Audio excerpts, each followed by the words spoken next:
하나님 말씀 보시겠습니다. 사도행전 28장 11절입니다. 사도행전 28장 11절부터 22절 말씀까지 함께 봉독하시겠습니다. 석 달 후에 우리가 그 섬에서 겨울을 난 알렉산드리아 배를 타고 떠나니 그 배의 머리 장식은 디오스구로라. 수라구사에 대고 사흘을 있다가 거기서 흘러가서 레기온에 이르러 하루를 지낸 후 남풍이 일어나므로 이튿날 보디올에 이르러 거기서 형제들을 만나 그들의 청함을 받아 이레를 함께 머무니라. 그래서 우리는 이와 같이 로마로 가니라. 그곳 형제들이 우리 소식을 듣고 아비오 광장과 트레이스 타베르네까지 맞으러 오니 바울이 그들을 보고 하나님께 감사하고 담대히 마음을 얻으니라. 우리가 로마에 들어가니 바울에게는 자기를 지키는 한 군인과 함께 따로 있게 허락하더라. 사흘 후에 바울이 유대인 중에 높은 사람들을 청하여 그들이 모인 후에 이르되, 여러분 형제들아, 내가 이스라엘 백성이나 우리 조상의 관습을 배척할 일이 없는데 예루살렘에서 로마인의 손에 죄수로 내준 바 되었으니 로마인은 나를 신문하여 죽일 죄목이 없으므로 석방하려 하였으나 유대인들이 반대하기로 내가 마지못하여 가이사에게 상소함이요 내 민족을 고발하려는 것이 아니니라. 이러므로 너희를 보고 함께 이야기하려고 청하였더니 이스라엘의 소망으로 말미암아 내가 이 쇠사슬에 매인 바 되었노라. 그들이 이르되 우리가 유대에서 내게 대한 편지도 받은 일이 없고 또 형제 중 누가 와서 내게 대하여 좋지 못한 것을 전하든지 이야기한 일도 없느니라. 이에 우리가 너의 사상이 어떠한가 듣고자 하니 이 파에 대해서는 어디서든지 반대를 받는 줄을 알기 때문이라 하더라. 아멘. 예. 지난주에 우리가 멜리데 섬 이야기 함께 나눴잖아요. 멜리데 섬 아주 아름다운 섬이고 가고 싶은 섬이고 또 그렇습니다. 우리 한번 계를 모아가지고 조만간에 한번 같이 가실 수 있도록 그렇게 해주시면 좋겠고요. 누가 계주를 해야 될지 좀 자원해서 계주를 맡으시면 좀 추진력 있는 분이 계주를 맡아가지고 하면 곧 갈 수 있을 거라 생각이 되어집니다. 그리고 또 한 가지 생각나서 말씀드리는 것은 제가 청년들하고도 이런저런 얘기하다가 청년들도 좀 이렇게 선교여행 같은 것도 좀 가고 그래야 되지 않겠냐 이런 얘기도 했어요. 근데 그렇다고 해서 뭐 우리 교회가 선교여행 가는데 다 대주고 이럴 형편은 안 되고 사실은 또 그렇게 하는 것보다 사실은 본인이 좀 준비해서 가는 것도 전 좋다고 생각합니다. 왜냐하면 선교 가는 거니까요. 그래서 그런 꿈을 가지고 뭐 제가 뭐 구체적으로 이렇게 저렇게 말씀드릴 수는 없지만 여러분들이 그런 꿈을 좀 가지고 그런 계획을 세우면 또 교회에서도 어떤 그런 또 계기를 마련할 수 있도록 해주고 또 약간의 도움 정도는 또 줄 수 있으면 또 줄 수 있고 그렇게 하면 좋겠다는 생각이 들고요. 그렇게 해서 이제 그런 준비와 계획을 가지고 하면 좋겠다 이런 생각이 들었고 그렇게 다 정 안 되면 뭐 제주도라도 가는 거고요.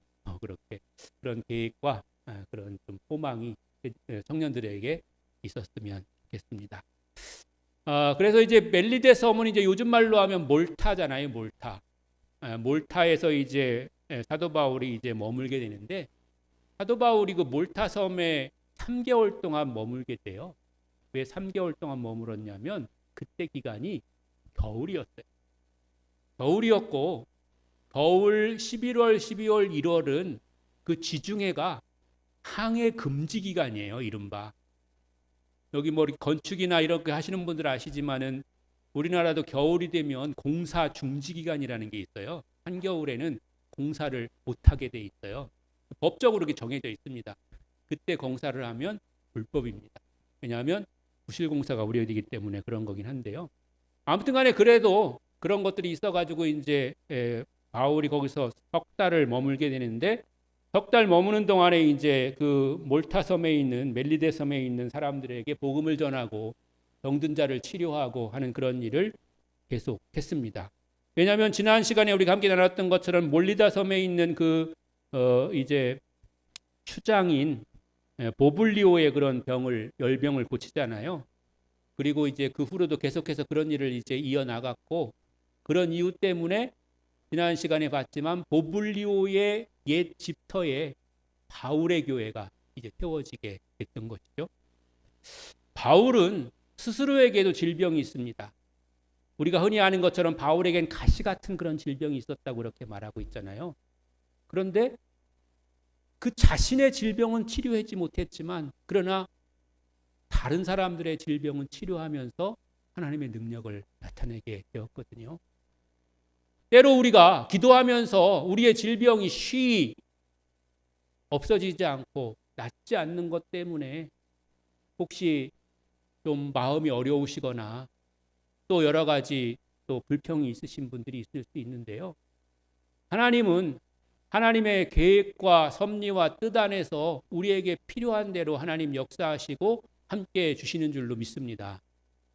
때로는 우리의 질병이 낫지 않는다는 것은 우리의 믿음이 적은 때문일 수도 있고 또 우리의 기도가 부족할 때문일 수도 있겠지만 그러나 내게 있는 은혜가 내게 족하다고 그렇게 말씀하실 때도 있는 것을 우리가 기억해야 됩니다. 그러면서 우리가 우리에게 있는 그런 것들에 대해서 꼭 낙심하거나 실망하지 말고 그럼에도 불구하고 하나님이 내게 주신 일들을 충성하며 최선을 다하고 또 그 일들을 감당할 때 하나님은 그 안에서 능력을 나타내시고 하나님의 영광을 나타내시며 또 주의 복을 그 가운데 내려 주실 줄로 믿습니다. 그렇게 3개월 동안을 멜리데 섬에 이제 머물렀던 그런 바울이 이제 배를 타고 출발하게 되는데요. 항해 금지 기간이 끝난 2월 달 아마 2월 7일부터 그 이후 기간이라고 그렇게 이제 예상되는 그런 기간인데요. 배를 타고 떠나게 됩니다. 그래서 그 다음에는 어느 섬으로 갔을까요? 뭐 어제 일도 생각 안 나는데 지난주에 일이 생각날 리가 없는데 말이죠. 그 이탈리아에 있어서 가장 큰 섬이 있다고 그랬잖아요. 영화에도 나오는 시실리 섬이 있잖아요. 바로 위에. 이제 그 항해하는 그 배가 멀리 오래 항해를 할 수 없기 때문에 몰타 섬을 멜리데 섬을 출발한 그 배는 그 바로 위에 있는 시실리아, 요즘 말로 시칠리아 섬에 이제 도달하게 돼요. 그 시실리아 섬의 항구 이름은 수라구시라는 그런 섬이에요. 그리고 이제 그 섬으로 출발하는 그 배의 이름은 알렉산드리아 배였고 그 배에는 머리 장식에 디오스구로라고 하는 그런 머리 장식이 되어 있는 것을 볼 수가 있습니다. 그 디오스구로라고 하는 머리 장식은 어떤 그런 뜻이냐면 제우스의 아들들이란 뜻이에요. 그러니까 앞에 디오스라고 하는 게 제우스라고 하는 말이고요. 구로이라고 하는 말이 아들들이라는 뜻인데요. 그 무슨 얘기냐면 그 두 아들의 이름은 카스트로하고 들로스라고 하는 사람들인데 그 사람들이 폭풍이나 환란 가운데서 안전하게 지켜주는 수호신이라고 여겨졌던 그런 사람들이에요. 그래서 그 사람들의 그런 형상을 배에다가 이렇게 달아놓고 거기다가 이제 이름을 이렇게 써놓고 그렇게 이제 다니는 거죠. 이제 그런 배를 타고 이제 바울이 이제 출발을 하게 된 거고요. 시실리 섬에 도착한 수라구시라고 하는 항구는 어떤 항구냐면 여러분 학교 다닐 때 혹시 들어보셨는지 모르겠습니다만은 아르키메데스라고 수학자가 있거든요. 그 수학자가 태어난 고향이 바로 그 수라구시예요. 수라구시가 이제 그런 섬이라는 거죠. 아무튼 거기를 시실리 섬을 지나서 이탈리아 본토에 도착하게 되는데 이탈리아 본토의 항구는 레기온이라는 항구에 도착하게 됐고 그 항구는 이탈리아 중에서도 남쪽 지역에 있던 그런 항구였고 그 항구를 다시 출발해 가지고 로마로 들어가는 가장 가까운 항구인 보디올이라고 하는 그런 항구에 도착을 하게 되는 거죠. 그 보디올은 로마로 들어가는 관문과 같은 그런 항구가 되는 거죠. 왜 이렇게 어려운 걸 얘기를 하냐 이렇게 생각하실 수 있는데 다 성경에 나오는 거예요. 그렇게 갔다고 성경에 다 나오는 거라서 얘기하는 거예요. 이제 그렇게 해가지고 이제 바울이 드디어 로마에 가게 된 거죠. 여러분, 로마에도 한번 가봐야 되잖아요. 예. 올해는 절대 가지 마십시오. 이제 올해는 뭐 다 끝나기도 했지만 올해는 그 로마 그 교황청의 굉장히 기념적인 그런 해예요. 올해가. 그래가지고 올해는 1월 달부터 12월까지 그런 그 일정이 꽉 차 있어요. 로마 그 저기에 시내에. 그래가지고 전혀 관광을 가면요 사람들에 쌓여가지고 어딜 구경할 수가 없어요. 올해는 모든 행사가 그 나라마다 날짜마다 다 이렇게 무슨 뭐 한국의 날 이런 게 다 있고 또 뭐 무슨 날 해가지고 모든 날이 다 돼 있어요. 그래서 아마 여러분들이 여행 가신다고 해도 여행사에서 아마 안 받아줄 거예요. 로마 간다고 그러면 안 받아줄 거예요. 아무튼 이제 그런 거거든요. 그래가지고 이제 로마에 이제 도착하게 됐는데 그 보디올이라고 하는 로마의 관문항에 도착했을 때 거기서 이제 많은 유대인들을 만나게 돼요. 왜 거기서 유대인들을 만나게 된가 하냐면 거기에 유대인들이 많이 이제 이주해서 살았었고 또 그 가운데는 기독교인들이 전도를 해가지고 예수 믿는 사람들이 그 항구에 여러 명이 살고 있었던 거죠. 그리고 바울과 친분이 있는 사람들에 의해서 그 보디올 황에 도착했을 때 바울이 이제 환대를 받게 됐고요. 그리고 한 일주일 정도 동안에 거기에 있는 그 형제들을 함께 만나서 자유롭게 이렇게 지낼 수 있는 그런 시간들을 허락받게 되었다고 하는 겁니다. 우리가 때로는 어렵고 힘든 일을 그렇게 감당하면서 또 그런 일을 할 때도 사실은 우리를 지지하는 그런 사람도 분명히 있다고 하는 사실을 여러분 기억하시길 바랍니다.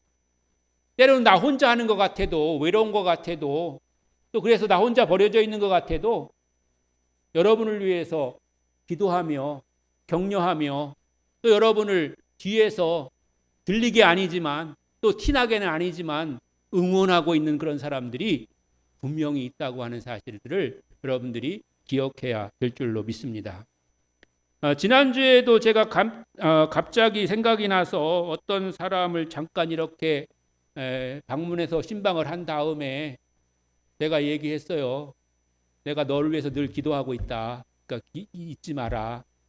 그렇게 얘기한 거는 내가 널 위해서 기도하고 있다는 걸 자랑하려고 한 게 아니라 그 사람이 어려움 가운데 있지만 나를 위해서 기도하는 사람, 나를 지지해 주는 사람, 그 사람이 있는 것을 생각하고 잊지 말고 힘내라는 그런 뜻이었던 거예요. 그런데 때로는 그게 어떤 때는 티가 나는 그런 사람도 있지만 티나지 않게 그렇게 응원하는 사람이 분명히 있다고 하는 것입니다. 그러므로 여러분 그런 사람들이 분명히 있음을 여러분 기억하시면서 힘을 내시고 용기를 얻는 여러분들 되시기를 주님의 이름으로 간절히 축원합니다. 그래서 이제 그렇게 그런 시간들을 이제 갖게 돼요.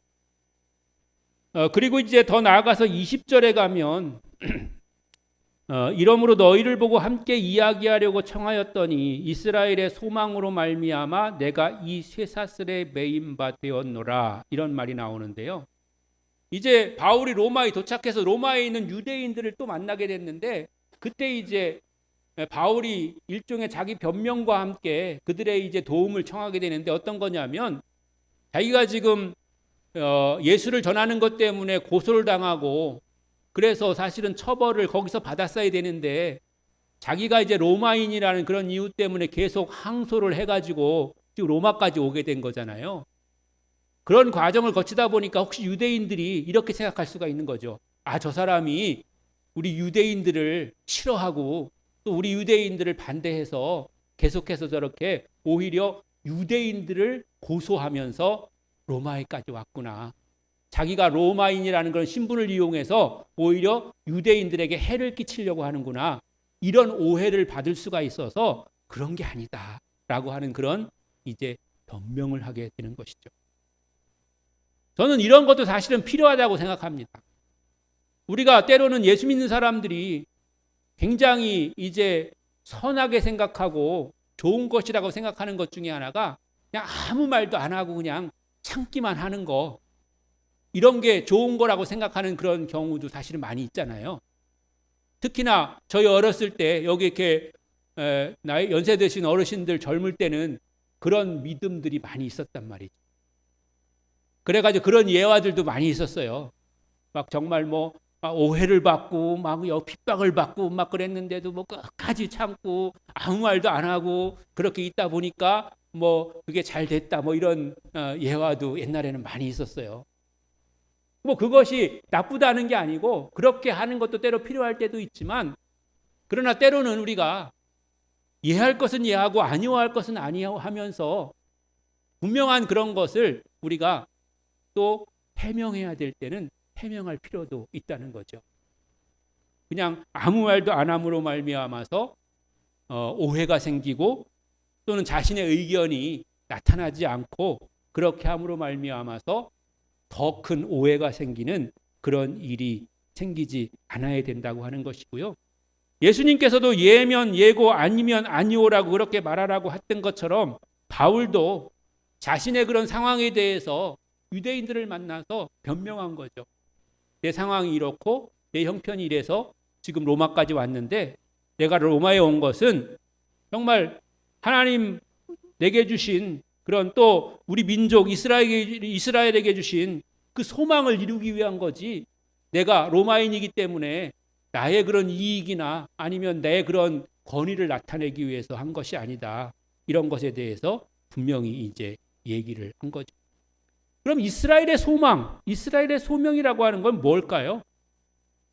이스라엘의 소망은 성경에 예언된 메시아가 오는 것입니다. 그리고 죽은 자가 부활하는 것이었습니다. 그런데 그것은 이미 예수 그리스도 안에서 성취되었습니다.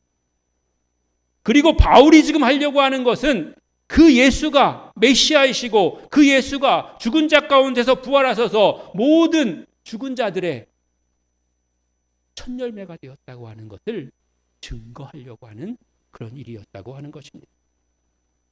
그것을 바울은 이미 처음 붙잡혔을 때 벨릭스 앞에서도 그렇게 했고 아그리파 앞에서도 그렇게 했고 베스도 앞에서도 담대히 그런 말을 했습니다.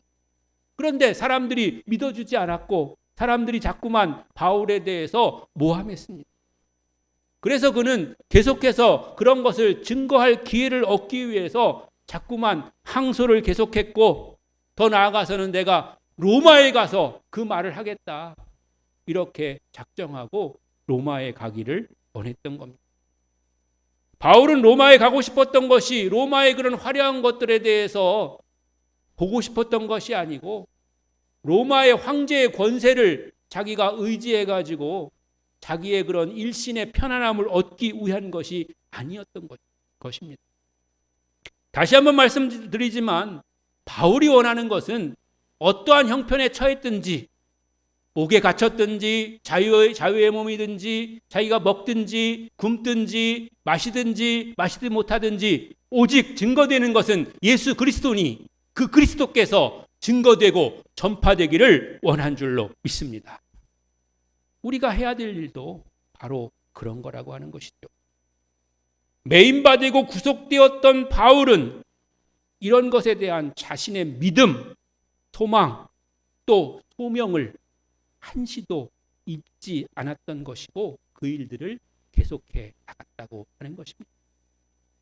우리가 하는 것이 때로는 보잘것없어 보이고 이렇게 해서 뭐 전도가 될까 싶은 일들도 있을 수가 있습니다. 그러나 하나님은 어떤 방법을 통해서든지 전해지는 것은 예수 그리스도가 되기를 원하시는 것이고, 그리고 우리의 작은 그런 일들을 통해서도 예수 그리스도는 증거되고 전파되게 될 줄로 믿습니다. 우리 전도대장님이 전도 스티커를 만들어 달라고 말씀하셔서 주문을 했는데, 제가 요즘 막 바쁘고 정신없고 그러는 가운데 주문을 하느라고 교정을 제대로 못 봐가지고 뭐가 잘못 나왔어요, 글자가. 그 글자 고치느라고 아주 어제 청년들한테도 고쳐달라고 하고 저도 고치고 막 그래서 찌우고 다시 쓰고 그런 거거든요. 어떻게 생각하면 굉장히 불편한 일이고 힘든 일이죠. 그러나 그런 모든 것들을 통해서라도 저는 그렇게 생각해요. 우리가 수정 테이프로 찌우고서 다시 썼잖아요. 혹시 받아보는 사람이 이거 왜 이렇게 됐나 한번 더 그래도 관심 갖고 보지 않을까? 깨끗한 것보다 오히려 말이죠. 한번 찌웠으니까 왜 찌웠지? 이렇게 보지 않을까? 그런 믿음을 갖는 거죠. 뭐 그냥 그게 때로는 합리화 아니냐 생각할 수 있지만, 물론 뭐 합리화가 될 수도 있지만, 그렇게 생각하는 사람이 그걸 받는 사람 중에 한 사람이라도 있다면 그것은 하나님이 함께 하시고 하나님이 역사하시는 그런 순간이 될 줄로 믿습니다. 바울이 바로 그런 마음을 가지고 계속해서 풍랑과 목숨의 위협 속에서 계속해서 항구들을 거쳐가면서, 제가 지난주에 몰타섬을 소개하면서도 그 아름다운 모습들을 소개하고 가보자고 이렇게 그런 말도 했지만, 요즘이야 그렇게 좋은 곳이고 관광지고 좋겠지만 바울이 갔을 때 뭐 그렇게 좋았겠습니까? 추워가지고 오들오들 떨면서 불 피워서 말려야 됐고, 불 피우는 가운데 뱀이 나와가지고 물리게 되고, 완전히 뭐 진짜 상간 오지 중에서도 그런 오지가 없는 그런 상황인 거죠. 그런 데를 거쳐서도 그가 가야 될 길을 끝까지 가야 됐던 것은 그를 통해서 복음이 전해지기를 원하시는 하나님의 뜻이 자기에게 있었기 때문이고, 그것을 행하는 일이, 이루는 일이 자기에게 맡겨진 하나님의 소명인 줄 알았기 때문인 줄로 믿습니다. 사랑하는 성도 여러분, 여러분이 하루하루 살아가는 거, 또 주님 앞에 나와 예배하며 은혜 받는 거, 또 은혜 받은 대로 우리가 순종하며 살아가는 거, 이런 모든 일들이 여러분을 통해서 계획하시고 예비하신 하나님의 뜻을 이루는 것임을 여러분 기억하면서, 그리고 그 일들을 해나가는 과정 속에서 때로는 어려움이 있지만 때로는 우리에게 쉼도 주시고 평안도 주시고 기쁨도 주시고 가야 될 길을 약속하시고 인도하시고 함께 동행해 주시는 분이 하나님이신 것을, 그리고 그 길을 이끄시는 분이 예수 그리스도이신 것을 여러분 기억하면서 새 힘 얻으시고, 또 여러분이 해야 될 일 넉넉히 잘 감당하는 그런 복된 성도 되시기를 주님의 이름으로 간절히 축원합니다.